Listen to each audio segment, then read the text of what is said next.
Bismillahirrahmanirrahim. Assalamualaikum warahmatullahi wabarakatuh.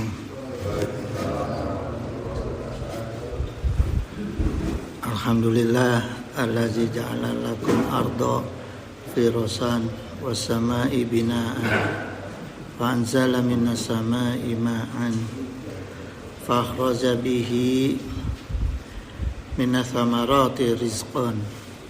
Wassalatu wassalamu ala sayyidina Muhammadin wa ala alihi wa ashabihi yatabi'u ulumi wal hikam.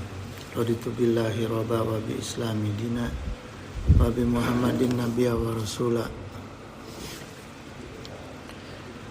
Hadratul muhtarumin summa ila hadratil kiram min jami'i sayhina ayuhal mukarramin Sahibah fudala alazi yakduruna fi hazal masjid jami al-manan dan Allah wa iyyakum.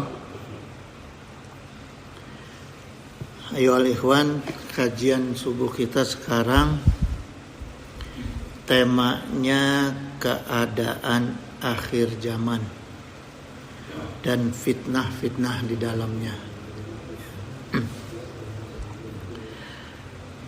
Jadi sebagai pembuka saya kutip dulu sebuah hadis nih yang diriwayatkan oleh sahabat Huzaifah ibnu Yaman radhiyallahu anhu.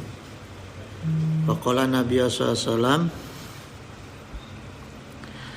kana an-nasu yas'aula kana an-nasu yas'aluna Rasulullah sallallahu alaihi wasallam anil khairi. Jadi sahabat Uzaifah itu mengatakan gini, ketika orang-orang bertanya kepada Rasulullah tentang kebaikan, ya, tentang kebaikan Islam, kemudian wa kuntu dan aku itu as'aluhu anisyari, aku bertanya tentang kejelekan-kejelekan. Jadi sebaliknya yang ditanya oleh Abu Uzaifah.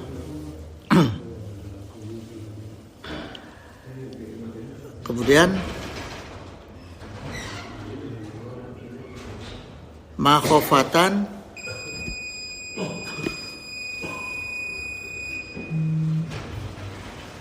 jadi beliau bertanya itu tentang kejelekan makhofatan ayudrikani gitu. Jadi kenapa beliau bertanya tentang kejelekan? Karena Abu Huzaifah ini khawatir kejelekannya itu menimpa diri aku. Kan kalau kebaikan-kebaikan tuh ya sudah, alhamdulillah, nggak usah dikhawatirkan ya. Kalau kita mendapatkan kebaikan ya alhamdulillah gitu. Nah ini yang ditanyakan oleh Huzaifah supaya ada kewaspadaan. Jadi yang ditanyakan itu kejelekannya. Fakultu ya Rasulullah inna kunna fi jahiliyatin gitu. Aku bertanya kepada Rasulullah SAW bahwa kita itu dulu pernah hidup di zaman jahiliyah, ya. Wasyarin faja'ana wallahu bi khazal khairi gitu, yang penuh dengan keburukan, kemudian Allah menggantikan dengan mendatangkan Islam, ya, memberikan kebaikan. Fahal ba'da hazal khairi syarun gitu. Apakah setelah datangnya Islam itu akan ada muncul kejelekan kembali? Itu yang ditanyakan oleh Abu Huzaifah. Ya. Qala, kemudian dijawab oleh Rasulullah, na'am, benar katanya. Fakultu, kemudian Abu Huzaifah bertanya lagi kepada Rasulullah SAW, hal ba'da zalika syarun minal khairi gitu. Apakah setelah kejelekan yang terjadi itu akan muncul lagi kebaikan Islam? Ya. Qala na'am. Dijawab lagi oleh Rasulullah, betul. Ya. Wa fihi dukhnun. Betul, tapi kebaikan yang datang setelah kebaikan Islam yang kedua kali itu tidak murni. Ya. Dukhnun artinya banyak campuran di sini. Islam yang datang berikutnya itu kebaikan-kebaikannya itu nggak asli Islam, ya. Banyak campurannya. Qultu ditanya lagi oleh Abu Zaifah, wa madukhnuhu ya Rasulullah gitu, ya. Seperti apa campurannya itu atau pengaburannya itu ya Rasulullah? Qala dijawab oleh Rasulullah SAW, qaumun yustanuna bi ghairi sunnati. Kebaikan Islam yang dijalankan oleh kaumku yang mengaku muslim tapi perbuatannya tidak murni mengikuti sunnah aku. Ya. Jadi udah campur-campur nih.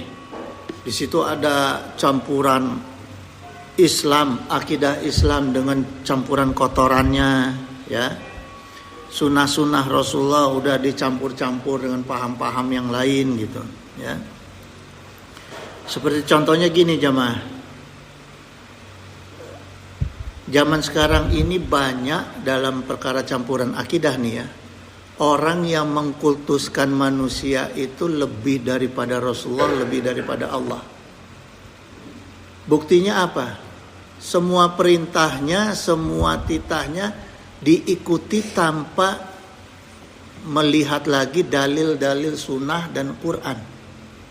Pokoknya apa kata si fulan benar. Ya kan?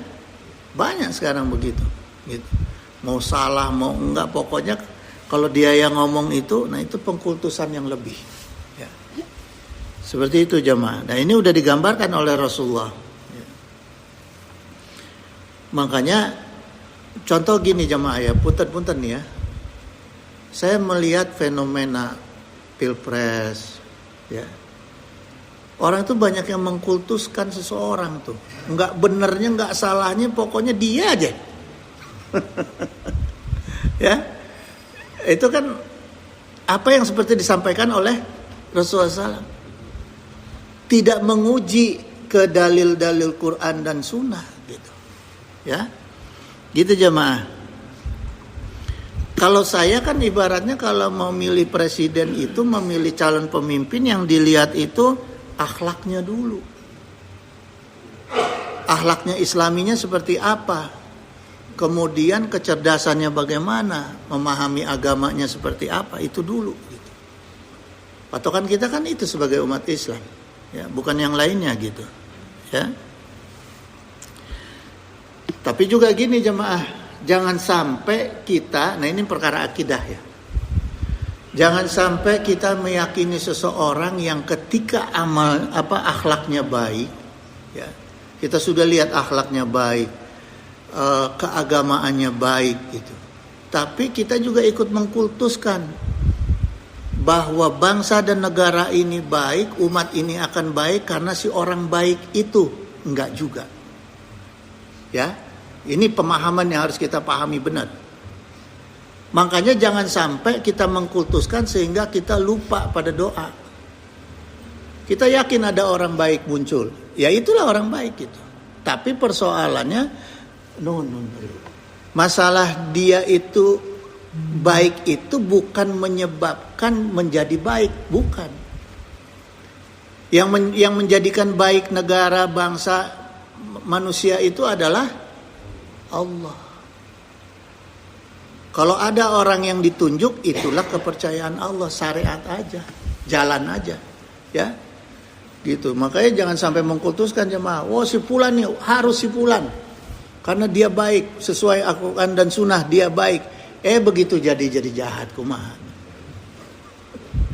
Jadi apa yang harus kita lakukan? Doakan sampai sekarang.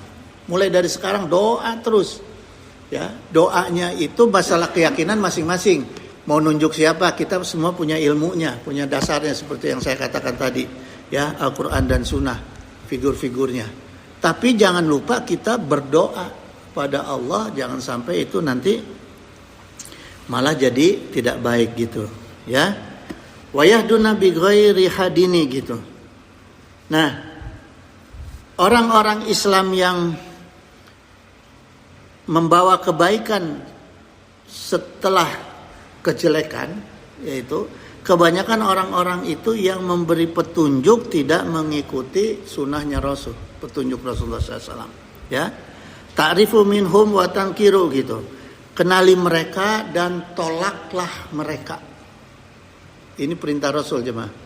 Ya, jadi kalau kita mengimani Rasulullah SAW, kalau nemukan orang-orang yang tidak mengikuti sunnah Rasul, kenali dan tolak. Ya, gitu jemaah. Jadi misalnya gini jemaah, ada ustadz, ada kiai yang menyampaikan fatwa, cari dulu second opinionnya, penyeimbangnya, ya. Berdasarkan Quran dan sunnahnya ini, dalil-dalilnya, sanad dan matannya kuat apa enggak gitu. Jadi jangan langsung, wah ini terbaik, enggak. Ya, periksa dulu gitu. Ya.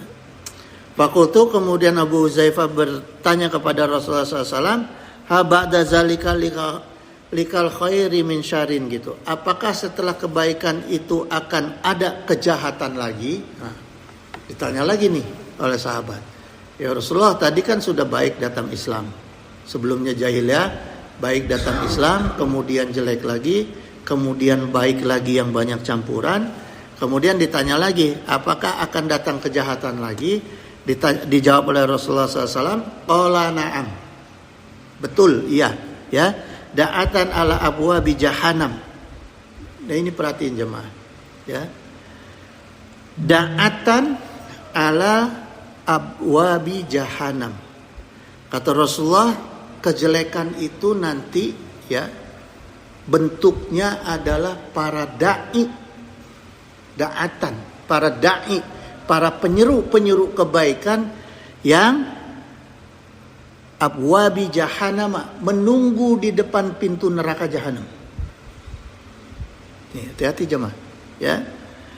Gitu, berdiri di depan pintu neraka jahanam, man ajabahum ilaiha khazafuhu, ya. Siapa yang mengikuti dakwahnya dan ajakannya, maka dai tersebut akan melemparkan orang yang mengikutinya ke dalam neraka jahanam. Jadi yang diingatkan dalam hadis ini oleh dua figur manusia, saya mutalaah ya, ada dua figur manusia, umaro wal ulama. Tadi kan orang-orang yang mencampur-campur, ya, yang mencampur-campur, yang kepentingannya adalah kepentingan dunia. Coba kita perhatikan jemaah. Orang kalau udah bicara ambisi politik, pasti agama dicampur-campur. Ya, satu itu. Yang kedua, orang kalau udah ambisi fulus, agama juga dicampur-campur. Cuma yang tadinya politikus, yang satu, kalau yang ini mah para da'i. Itu jemaah ya. Itu jadi harus hati-hati itu. Fiha faqultu ya Rasulullah sifhum lana gitu. Maka aku bertanya kepada Rasulullah SAW, jelaskanlah kepada kami wahai Rasulullah. Qala Rasulullah SAW berkata, na'am qaumun min jildatina wa yatakallamuna bi alsinatina gitu. Mereka itu ngakunya bagian dari Islam, bicaranya seperti bicara orang-orang Islam. Ya. Jadi artinya gini jamaah, hadis ini ingin mengingatkan kita jangan gampang langsung kagum dengan orang-orang yang bicara Islam. Ya. Makanya kita harus punya ilmu yang dalilnya jelas ya, matan dan sanadnya kalau hadis gitu. Kalau Quran kan nggak ada matan, nggak ada sanad gitu ya.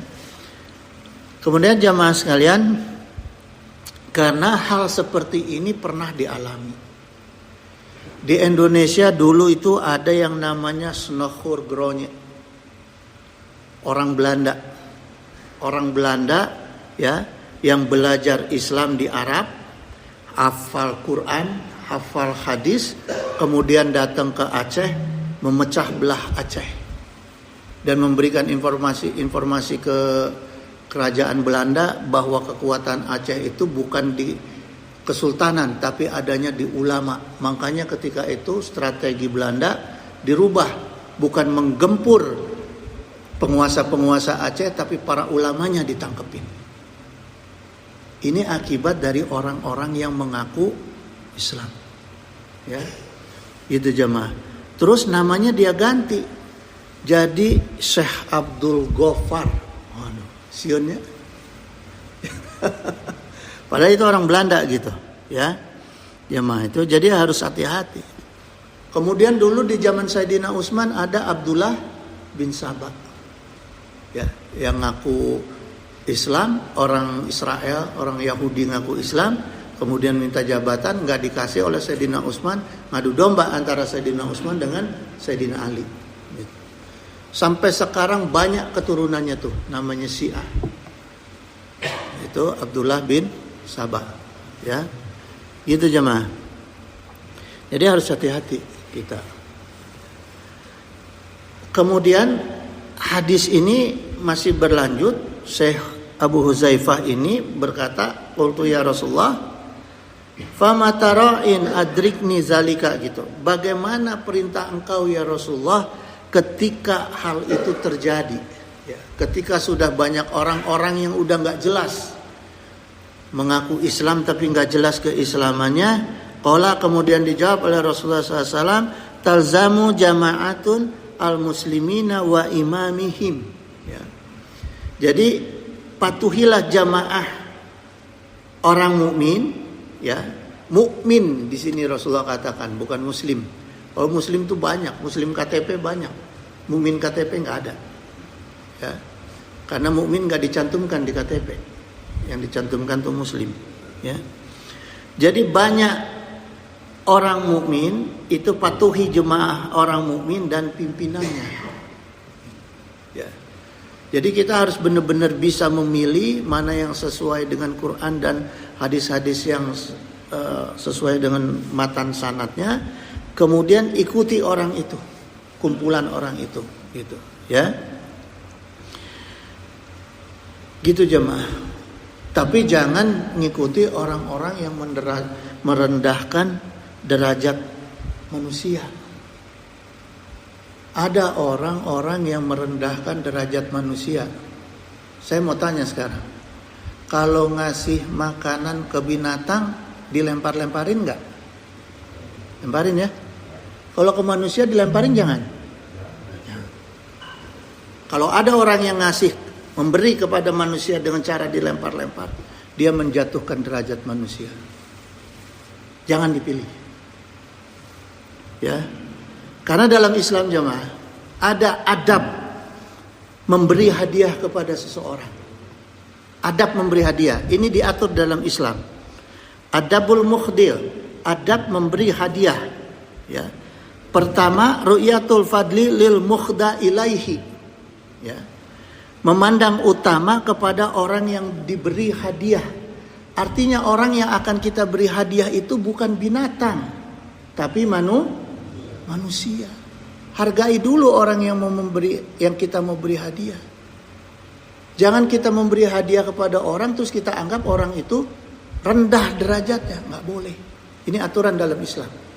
Ya. Ru'yatul fadli lil mukhda ilaihi, gitu. Ya. Pandang tinggi, pandang utama orang-orang yang akan kita beri hadiah. Yang kedua, wa idharu sururi bil qubuli min khulaha, gitu.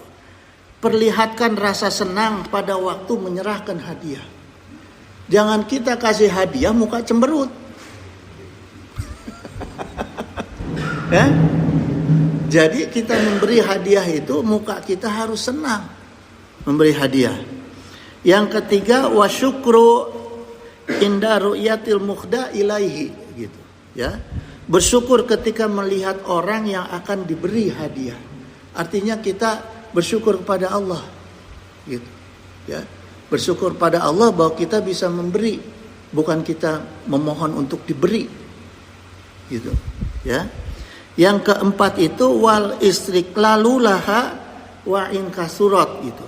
Yang keempat, mengikhlaskan hadiah tersebut walaupun banyak. Ya. Wa in kasurat, walaupun banyak. Jadi kita harus ikhlas. Jangan ngasih hadiah sedikit ikhlas, ngasih hadiah banyak punya tujuan. Punya kepentingan-kepentingan yang kepentingan di luar keikhlasan. Ya. Makanya kelihatan jemaah, orang kalau yang ngasihnya nggak ikhlas itu kelihatan, cara ngasih mukanya kelihatan. Ya. Artinya kan berarti dia yang butuh, bukan dia ngasih hadiah karena orang yang butuh, tapi karena dia yang butuh gitu. Ya. Itu jamaah sekalian. Jadi ada cara gitu untuk kita memberi hadiah yang diajarkan oleh agama, oleh Islam gitu. Ya. Kemudian jamaah sekalian, wa qala Nabi sallallahu alaihi wasallam talzamu jama'atun al-muslimina wa imamihim gitu. Patuhi jamaah mukminun dan para pemimpinnya ya. Kenapa Rasulullah SAW perintahkan patuhi jamaah muslimin dan para pemimpinnya yang seperti apa? Ya, pertama kita lihat Allah Ta'ala berfirman, innamal mu'minuna ikhwatun. Ya, jadi hanya kelompok golongan orang-orang mukmin yang boleh kita patuhi. Ya, karena yang mukmin itu adalah yang saudara kita, jemaah. Ya. Kemudian yang kedua, ya, golongan yang harus kita ikuti itu allazina amanu, ini Allah Taala berfirman Al-An'am ayat 82, allazina amanu walam yalbisu imanahum bikhulmin gitu, bikhulmin ya. Jadi orang-orang yang beriman itu yang tidak mencampur adukan antara iman dengan kezaliman. Jadi kalau kita milih golongan mana manusia yang akan kita ikuti, ya, kelompok muslimin yang akan kita ikuti orang-orang yang tidak mencampur keimanan dengan kezaliman. Artinya jangan ikuti kelompok orang-orang yang munafik. Ya, gitu. Ulaika lahumul amnu, merekalah orang-orang yang mendapatkan rasa aman. Jadi orang-orang yang tidak munafik inilah orang-orang yang akan terus dijamin keamanannya ke Allah. Maka ikuti mereka, ya. Wa hum muhtadin, dan mereka selalu mendapat petunjuk dari Allah, mendapat hidayah dari Allah, ya. Yang ketiga patokannya, wa an Abi Yahya Suhaibi ibni Sinani radhiyallahu anhu qala Rasulullah sallallahu alaihi wasallam ajabal amri mu'minin, sungguh menakjubkan, kata Rasul, ya, bersabda Rasulullah SAW, sungguh menakjubkan orang-orang mukmin itu, ya. Dan walaisa zalikal ikhadin ilal mu'minin gitu. Tidak ada orang lain yang didapati kecuali orang mukmin.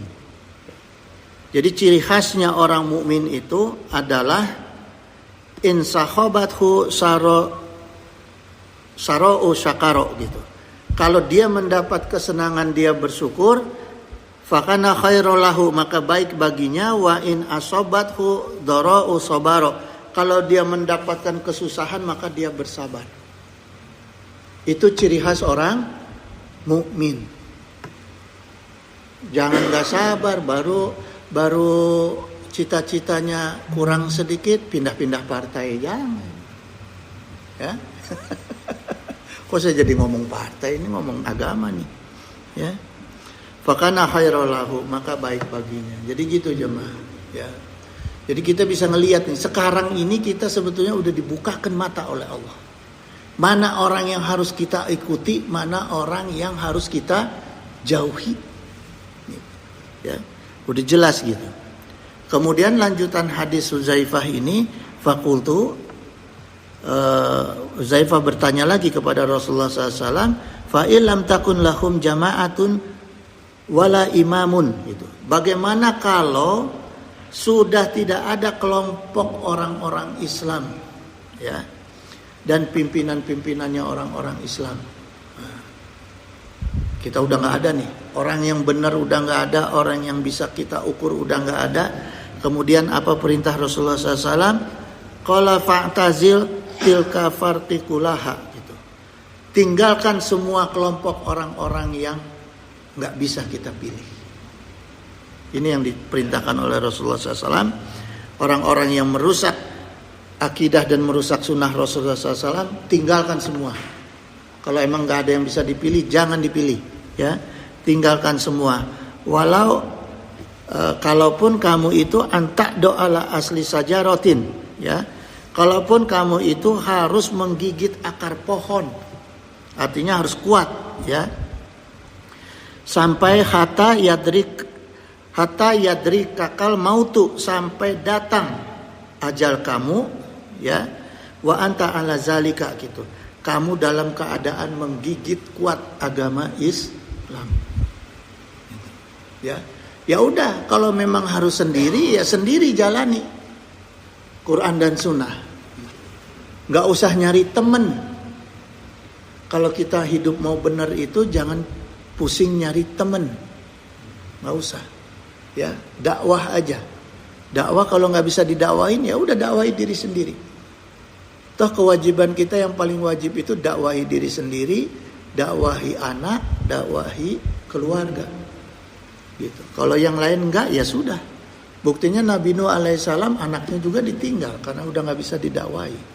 Gitu. Ya. Gitu jamaah. Jadi keadaan yang diceritakan dalam hadis tersebut, ya, umat Islam itu wajib memperkuat pemahaman akidah. Ya. Bukan hanya akidah, juga milah. Saya udah pernah cerita mengenai milah. Milah itu artinya sistem dalam melaksanakan Islam. Ya, di situ milah itu isinya ada ibadah, ada muamalah, syariah dan thariqah. Itu jamaah. Ya, itu aja yang kita pahami dulu untuk diri kita sendiri, kita kuatkan. Jangan lihat-lihat yang lain. Gitu.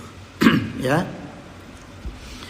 Gitu jamaah sekalian. Kemudian kita dalam hadis ini juga Rasulullah SAW memerintahkan supaya kita itu jangan ikut-ikutan arus fitnah. Sampai harus kita lihat orang yang salah, kita emosi, kita salahin. Kita juga salah kalau gitu. Ya, nggak usah seperti itu jemaah. Nggak usah kita ngamuk-ngamuk, itu para ruguh gitu. Ya. Kemudian jemaah sekalian, Allah Ta'ala berfirman, ya, dalam surat Al-An'am, ini nyambung dengan hadis tadi, ayat 116, wa in tuti atharo man fil ardi, gitu. Kalau kamu menuruti kebanyakan orang di muka bumi ini, ya.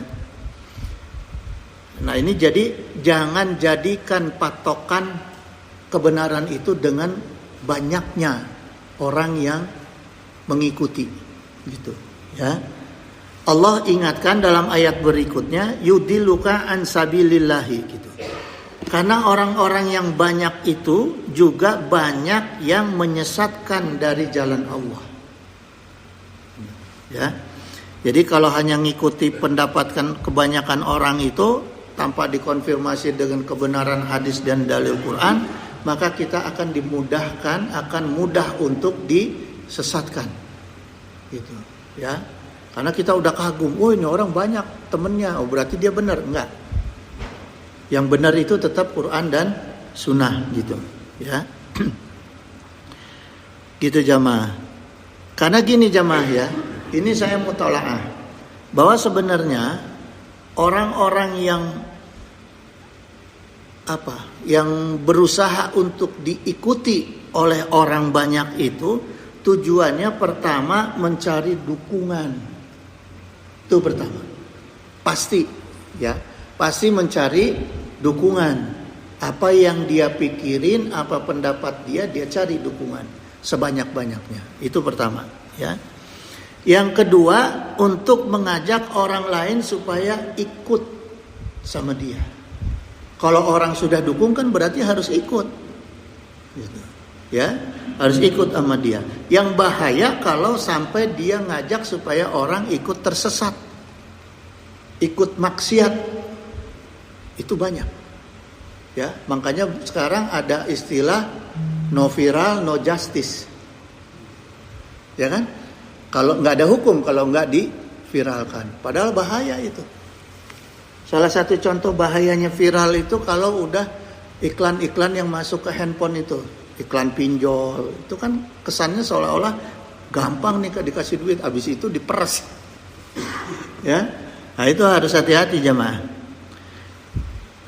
Allah Ta'ala berfirman, wa inhum liya yakhrusun gitu. Mereka itu sebenarnya tidak lain hanya berdusta. Yakhrusun itu berdusta. Ya. Jadi menyebarkan kedustaan gitu, menyebarkan kebohongan sambil mengajak orang lain supaya maksiat, ya. Gitu jemaah sekalian. Nah, kenapa bisa terjadi seperti ini? Orang-orang itu bisa seperti itu karena setan ilmunya tinggi. Jadi orang-orang yang bisa mengajak-ngajak orang lain itu kan pasti orang itu ilmunya tinggi, ya. Haji Aksa belum tentu bisa ngajak orang lain, ya kan? Hah? Iya. Kalau nggak ilmunya tinggi, kalau nggak fulusnya banyak, kalau nggak kekuasaannya tinggi, itu yang bisa ngajak orang, gitu, ya. Haji Aksa nggak bisa, nggak gampang ngajak-ngajak orang. Tapi kalau Haji Aksa gelarnya Habib Anu, gampang. Haji Aksa jadi presiden gampang ngajak orang, ya, gitu. Kalau baru duduk di sini doang, yang nurut cuma anaknya doang, gitu jemaah, ya. Nah, kenapa orang pinter kok bisa? Karena setan juga ilmunya tinggi. Kalau orangnya itu sepangkat ulama, setannya juga pangkatnya ulama. Setan tuh selalu ngimbangin keadaan manusia. Itu jemaah, gitu, ya. Yang nggak diimbangin sama setan itu orang bodoh. Orang bodoh nggak diimbangin sama setan, kecuali amarah aja yang dibikin sama dia. Tapi setannya nggak perlu pinter, ya kan? Gitu. Kalau santri, setannya santri lagi, kiai, setannya kiai lagi, ya. Pengusaha, setannya pengusaha lagi, ya gitulah setan. Kenapa bisa begitu setan? Karena setan adanya di aliran darah kita, makanya kita nggak akan berasa, gitu. Ya. Dan aliran darah tuh jangan salah loh, jemaah. Aliran darah itu kan muter ke seluruh tubuh kita sampai ngalir ke otak. Jadi begitu setan yang ada di aliran darah kita nyampe ke otak, otak kita dibikin jahat. Itu setan, ya. Kemudian Rasulullah SAW, makanya Rasulullah SAW itu, ya, mengingatkan kepada kita, la taqumu sa'atu hatta yuqbadul ilmu. Ya. Tidak akan terjadi hari kiamat kecuali setelah hilangnya ilmu. Pertama tuh, ya. Hilangnya ilmu yang dimaksud oleh Rasulullah SAW ini adalah hilangnya ulama-ulama husnun. Ulama itu kan ada dua. Ada ulama su'un, ulama jahat, dan ulama husnun. Nah, ulama husnun ini hilang. Buktinya sekarang kakeknya Gus Dur tuh, Hasyim Asy'ari, meninggal. Udah ada belum penggantinya sekarang? Dari anaknya aja belum ada. Dari keturunannya aja belum ada. Apalagi dari orang lain. Ya, nggak usah jauh-jauh ke Rasulullah, ke yang dekat aja. Gitu. Kakek saya meninggal, keturunannya belum ada tuh yang ngikutin beliau. Gitu. Saya baru nyoba-nyoba doang. Tapi enggak sesoleh beliau, gitu. Ya. Nah ini jemaah. Jadi kondisi akhir zaman itu, ulama-ulama soleh, ulama-ulama husnun tuh meninggal dan tidak ada penggantinya.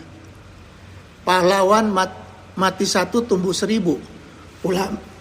Kalau ulama mati 1000, munculnya belum tentu.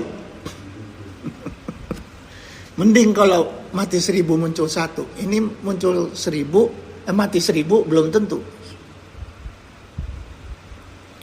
Itu ulama, ya. Itu yang pertama jemaah. Jadi akhir zaman itu ditandai pertama oleh meninggalnya para ulama husnun dan tidak ada pengganti. Yang kedua, wa ya'ta kharaba zamanu gitu. Dan waktu itu terasa sempit, ya, terasa dekat. Ya, di sini korobas. Koroba itu artinya kan dekat. Ya. Buktinya kita sekarang nih udah bulan Rajab deui.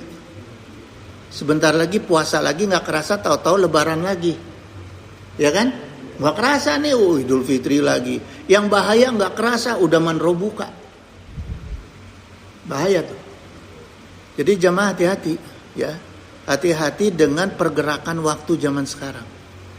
Karena nggak akan terasa oleh kita. Bagaimana, kenapa Islam mengajarkan ibadah sehari 5 kali? Supaya sehari 5 kali itu kita ingat perjalanan waktu. Ya. Jangan sampai kita lalai dalam waktu. Sehari itu kita diharuskan oleh Allah untuk mengingat waktu 5 kali. Agama lain seminggu sekali, keburu mati. Ya, kita 5 kali. Itu. Supaya apa?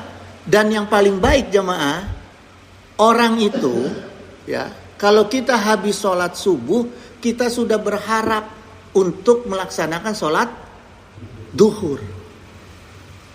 Jangan selesai subuh, alhamdulillah, terus sare. Ente. Ya. Kita harus ada punya rasa di dalam diri kita, saya mengharapkan bisa sholat duhur. Begitu setiap selesai sholat. Supaya kita nggak lengah dalam perkara waktu. Gitu. Jamaah ya. Yang ketiga, watadakharul fitanu, dan munculnya berbagai macam fitnah. Itu ciri akhir zaman. Wa yaksurul harju wa huwal qatlu. Nih, ya. Dijelaskan dalam hadis ini fitnahnya yang seperti apa? Wa yaksurul harjul, ya, banyak sekali haraj.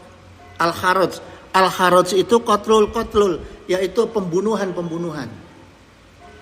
Itu salah satu ciri, ya. Hatta yaksura fikumul malu fayafido gitu. Tapi di lain tempat harta itu melimpah ruah. Itu fitnah yang terjadi di akhir zaman. Sekarang kita perhatiin jemaah. Di negeri Palestina, di negeri Syam, pembunuhan itu gampang nggak? Gampang orang mati di sana. Ya, qatlul itu gampang terjadi. Al-haratul qatlul. Pembunuhan di mana-mana, kematian di mana-mana. Tapi di belahan negara lain itu harta melimpah. Itu kondisi akhir zaman. Ya, coba lihat tuh di Palestina. Ya, apalagi sekarang nih udah mulai. Ya, tapi di sisi lain masih banyak orang yang menikmati kenikmatan dunia. Di Qatar di mana itu kan masih boro-boro inget perang. Masih happy terus gitu, ya. Gitu jamaah. Ini ciri akhir zaman yang diingatkan oleh Rasulullah SAW. Artinya kalau saya menganalogikan akhir zaman itu ada gerbang akhir zaman, ada teras akhir zaman, ada ruang tamu akhir zaman, terakhir sampai di kamar kita akhir zaman. Sekarang ini sudah masuk ke halaman akhir zaman. Ya, jadi gerbang akhir zaman udah kebuka nih, udah masuk semua. Kemudian jamaah sekalian, waqala Nabi SAW, ya, salah satu ciri akhir zaman lagi yaitu Rasulullah bersabda, inna baina yaday saati fitanan kaqita ilmudlimi gitu. Sungguh menjelang datangnya hari kiamat, tadi akhir zaman ya, terus kemudian datangnya hari kiamat itu banyak muncul fitnah besar. Fitnah besar yang digambarkan di sini kakito ilmudlimi, seperti malam yang gelap gulita. Gitu. Malam yang gelap gulita itu jangan dianggap parem setrum. Bukan PLN-nya mati, bukan, tapi malam gelap gulita yang ada di diri kita. Manusia itu otaknya udah gelap, matanya udah gelap, hatinya udah gelap, gelapnya gelap gulita. Itu manusianya, ya, yang digambarkan dalam hadis ini, bukan PLN-nya, ya. Kemudian karena keadaan manusia yang gelap gulita itu, yusbihu rajulu fiha mu'minina wa yumsi kafiron, gitu ya. Paginya orang itu dalam keadaan beriman dan sorenya jadi kafir. Banyak nggak yang gitu sekarang? Banyak ya. Kafir itu bukan sekedar dia dibaptis atau dia pindah agama, enggak. Orang bisa jadi kafir karena tidak punya ilmu. Ya, ketika dia menghina Allah, ketika dia menghina Rasulullah, menghina Islam, kafir nggak dia? Kafir. Ya, hati-hati jemaah. Jadi bukan hanya karena dia mau dibaptis, bukan. Gitu. Ya. Karena Allah Ta'ala sudah bilang, jangan minta taubat. Karena orang-orang yang sudah kafir setelah dia muslim, gitu ya. Kemudian wa yumsi mu'minan wa yusbihu kafiron, gitu. Sore hari dalam keadaan beriman, pagi hari menjadi kafir, gitu ya. Banyak orang yang begitu jamaah. Kemudian ada orang yang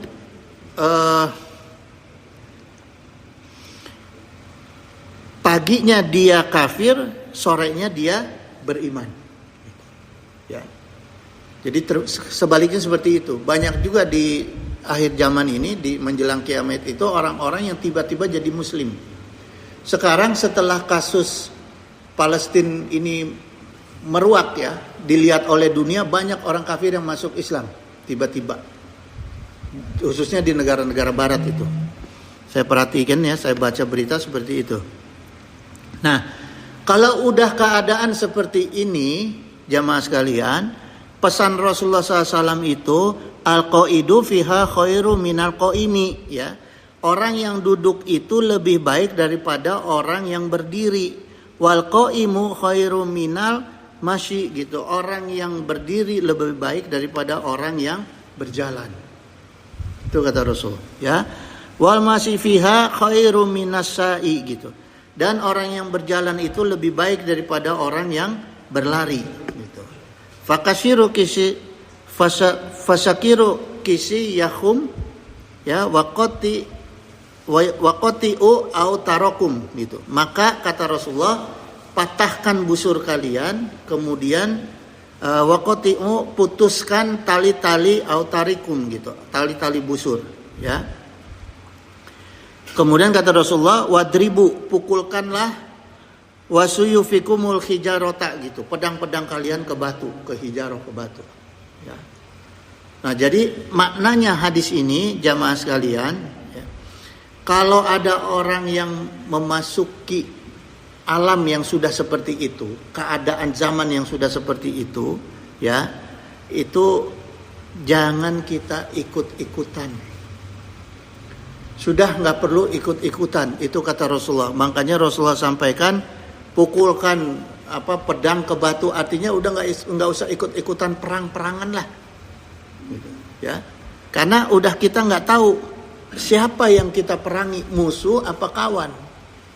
Nah, kalau dalam keadaan seperti itu kan gitu, ya nggak? Punten-punten nih, kita saling memusuhi sekarang. P3, PKB, PKS saling memusuhi. Islam semua enggak itu?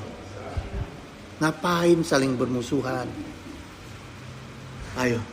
Hah? Partai mah di negara mah cukup 3 we. Partai Islam, partai munafik, partai kafir, udah. Ngapain partai Islam banyak-banyak? Hah? Saling hina. Coba. Ya, nah itu jemaah. Makanya kata Rasul, kalau udah keadaan seperti itu jangan ikut-ikutan, udah diem, jangan ikut menghina-hina, ya. Karena toh yang kita hina itu adalah saudara kita juga, ya. Gitu jemaah sekalian. Maka hadis ini juga Rasulullah mengatakan, fa in dukhila ala ahadikum falyakun ka khairi ibna adama. Kalau kalian itu sudah memasuki zaman seperti itu, fitnah seperti itu, jadilah seperti salah seorang anak Adam yang paling baik. Nah, kita kalau baca ini kan bingung nih, anak Adam yang paling baik yang seperti apa? Ya. Nah, di Quran saya temukan di Al-Maidah ayat 28, Allah menceritakan salah satu akhlaknya anak Adam. La imbasat ta ilaya yadaka litakulani gitu ya. Sungguh, lamnya ini la, satu harokatnya lam taukid ya.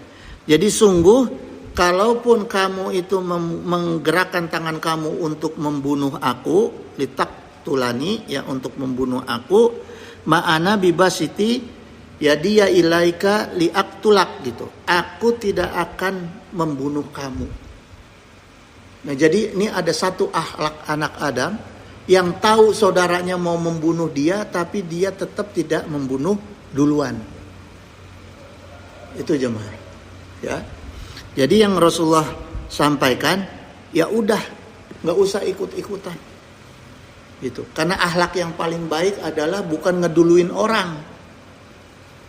Wah, dia nih pengen ngebunuh aku nih, kita bunuh duluan. Enggak gitu. Saya diajarin dulu sama kakek saya itu prinsip hidup kita itu datang di tampaan, balik di bahanan. Ngerti nggak bahasa Sundanya jemaah? Datang di tampaan, balik di bahanan. Kalau ada orang datang baik, terima kebaikannya, kembalikan kebaikannya. Minimal kudoa, senyum. Ya. Kalau ada orang jahat, mukul, tangkap, balik gebuk. Eta orang tua Banten baheula teh kitu ya, datang di tampaan balik di bahanan cenah gitu ya, gitu jamaah sekalian. Nah, ini kondisi-kondisi di akhir zaman gitu ya. Buktinya sekarang kita udah bisa lihat jamaah, kita udah bisa lihat tuh di akhir zaman tuh banyak yang aneh-aneh. Ya, apalagi di tahun-tahun politik itu ada fenomena yang aneh. Tiba-tiba orang ngaku Gus, udah ngaku Gus, ngaku Kiai, bagi-bagi duit. Ya. Ada sebaliknya, tiba-tiba Kiai Habib terima duit, gitu. Dan duitnya itu duit hantu. Kenapa saya katakan duit hantu? Karena politik itu cuma dua jemaah. Orang nipu uang, uang nipu orang. Itulah fenomena politik. Orang nipu uang, uang nipu orang. Ya kan? Politikus itu tidak bedanya dengan orang yang punya istri lebih dari satu. Kenapa? Sok ngabohong. Bisa nggak orang punya istri lebih satu jujur? Susah, dicabok naya. Nah, politikus kayak gitulah, muntah nggak bohong mau dipilih, ya, gitu jemaah. Tapi nggak semua kita doakan. Kita doakan supaya ada, karena ini udah sistemnya di negara ini, karena udah sistemnya seperti itu, ya kita tinggal sekarang bisanya adalah mendoakan supaya lahir orang-orang yang bisa membela agama kita itu, bisa membela umat Islam dengan cara sistem yang sekarang. Cuma kan masalahnya mengukur ikhlasnya seseorang itu susah. Ya, itu aja masalahnya. Ya kan? Nah, kerusakan fitnah yang selanjutnya di zaman akhir zaman ini yang paling menonjol itu banyaknya orang, lebih banyak orang yang serakah dibandingkan orang yang adil. Dan itu akibatnya fatal jemaah. Kenapa akibatnya fatal? Semuanya jadi mahal. Karena keserakahan seseorang, keserakahan pejabat, ya, maka semuanya jadi mahal. Sampai mau ibadah mahdoh aja mahal. Ibadah haji mahal nggak sekarang? Mahal. Sampai ada orang yang ngebatalin. Padahal udah jatahnya tahun ini berangkat, akhirnya batal karena nggak sanggup bayar. Akibat apa itu? Hah? Akibat apa? Keserakahan. Kalau nggak serakah ini, Indonesia kekayaan alamnya yang diibaratkan di dalam Al-Quran itu seperti negeri Saba. Seperti negeri Saba. Itu jemaah. Tapi kok, nah itulah. Gitu ya jemaah ya. Makanya udahlah. Jangan lalai jemaah. Saya ngajak sekarang dalam kondisi seperti ini banyak berdoa kepada Allah ya. Itu banyak berdoa kepada Allah benar-benar untuk kemaslahatan negeri dan kemaslahatan umat ya. Jemaah, saya kasih ingat angka 24. Angka 24 itu angka tanda kemenangan Islam. Ya. Angka tanda kemenangan Islam. 624. Kejadian apa 624? Perang Badar. Dari perang Badar itu muncullah kemudian kemenangan-kemenangan Islam selanjutnya. Sampai akhirnya dalam hadis ini dijelaskan turun lagi. Nah, kita berdoa mudah-mudahan tahun 2024 itu akan membawa kejadian yang sama seperti tahun 624. Itu aja. Berdoa aja jemaah, ya.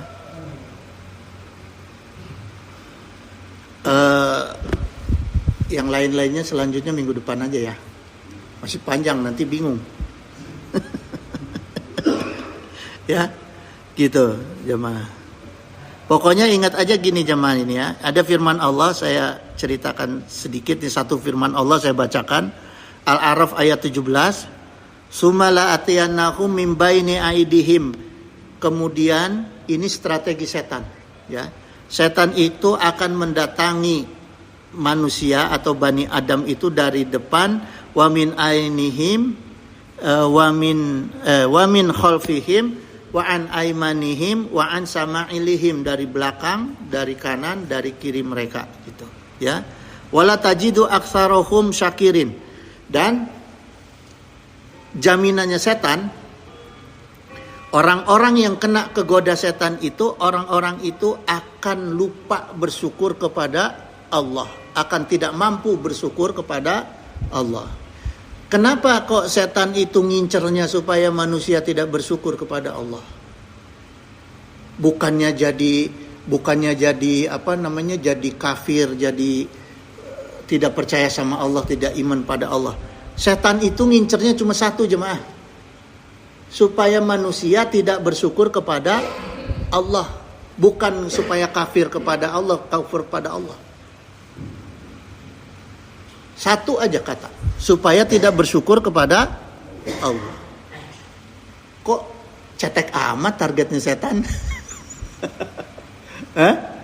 Cetek banget targetnya setan, ya kan? Kalau kita pahami nih. Sekarang saya mau tanya jemaah. Akhlaknya orang yang tidak bersyukur akan hadir amalnya seperti apa? Orang yang tidak bersyukur akan memunculkan amal yang seperti apa? Orang yang tidak bersyukur, amalnya yang akan muncul dari orang itu adalah berkhianat. Coba, ya, orang kita kasih nih, Kang Haji punten pinjam uang untuk bikin ini, untuk bikin warung ini. Kita bantu, kita kasih uang. Setelah itu dia nggak bersyukur sama kita. Berkhianat nggak dia akan sama kita? Berkhianat, karena dia akan lupa janjinya. Ya, maka setan nggak perlu mengkafirkan manusia. Setan cuma perlu membuat orang itu tidak bersyukur kepada Allah. Karena dengan tidak bersyukur kepada Allah, maka dia akan menjadi kufur. Gitu jemaah. Ya. Jadi kalau ada orang-orang yang berkhianat itu orang yang tidak bersyukur. Itu aja jemaah, ya. Innahu samiun qaribun mujibud da'wat wa yaqdiyal hajat. Subhanaka Allahumma wa bihamdika asyhadu an la ilaha illa anta astaghfiruka wa atubu ilaik. Ya. Ya. Bersyukur. Kalau sekiranya sudah dapat seperti yang dikatakan Ustaz tadi, sudah dapat pinjaman, dia lupa, terus lagi Nagih.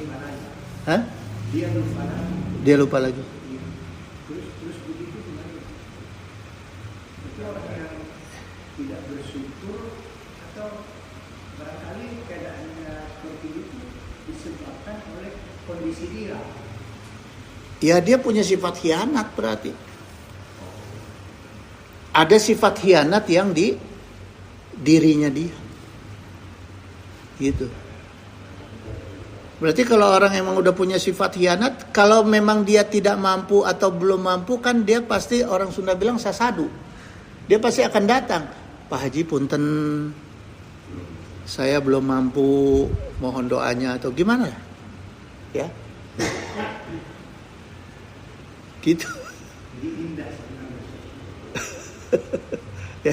Jadi hati-hati dengan orang yang seperti itu. Gitu.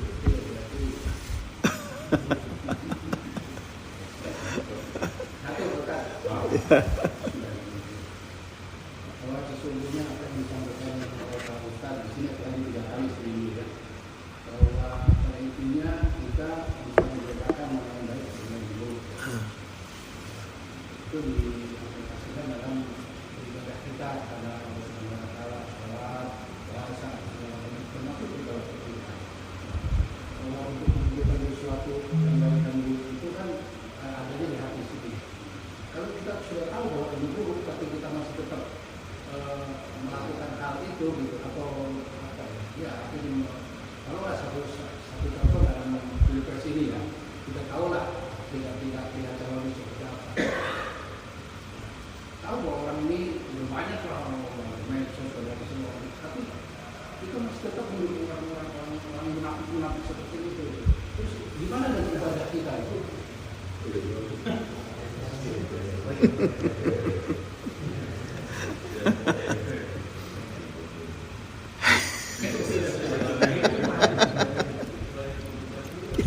Saya susah jawab. Karena gini jamaah, yang membuat sulit ini kalau bicara tadi ya, makanya saya nggak berani sebut nama. Saya nggak berani berkampanye pilih si fulan. Karena tiga-tiganya muslim. Ya. Karena tiga-tiganya muslim. Persoalan akhlak itu kan persoalan bagaimana qadarullah. Selain daripada dia tidak bisa tidak bisa dia menjaga dirinya dari perkara setan, ya, gangguan-gangguan setan, di satu sisi juga ada satu hal yang menjadi patokan kita, itu adalah latar belakang. Semua dihisab ku Allah. Ya, semua artinya gini, yang saya maksud di sini semua manusia itu tidak bisa diukur. Ya kan? Makanya ada Allah katakan manusia itu bukan dilihat dari wajahnya, dari hartanya, tapi dari takwanya. Tapi Allah tidak menyebutkan nasabnya. Ada nggak hadis Quran yang menyebutkan nasab manusia? Tidak ada. Nasab manusia itu penting.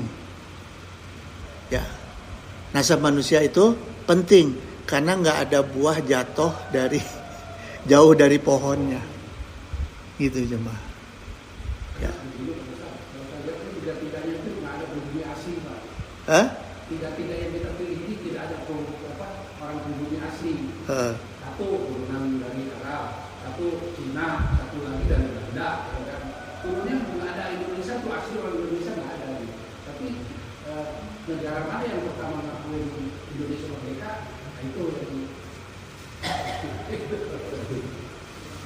yang kita muliakan itu keturunan asli orang Indonesia bukan?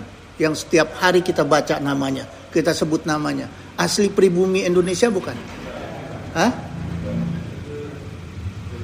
Apakah Muhammad SAW asli orang Indonesia? Patokannya kepada itu kita orang Islam. Pada Rasulullah. Oh, cerita pribumi. Rasulullah bukan pribumi Islam.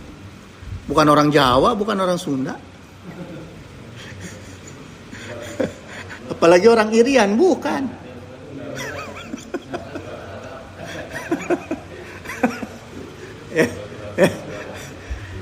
Patokan orang Islam kemana? Rasulullah.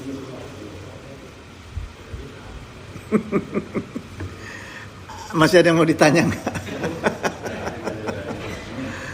Allahumma sholli wa sallim wa barik ala sayyidina wa syafi'ina wa habibina maulana Muhammad wa sallim radhiyallahu ta'ala an sadatina ashabi sayyidina Rasulillah ajmain. Amin ya Allah ya mujibu da'wati sa'ilin.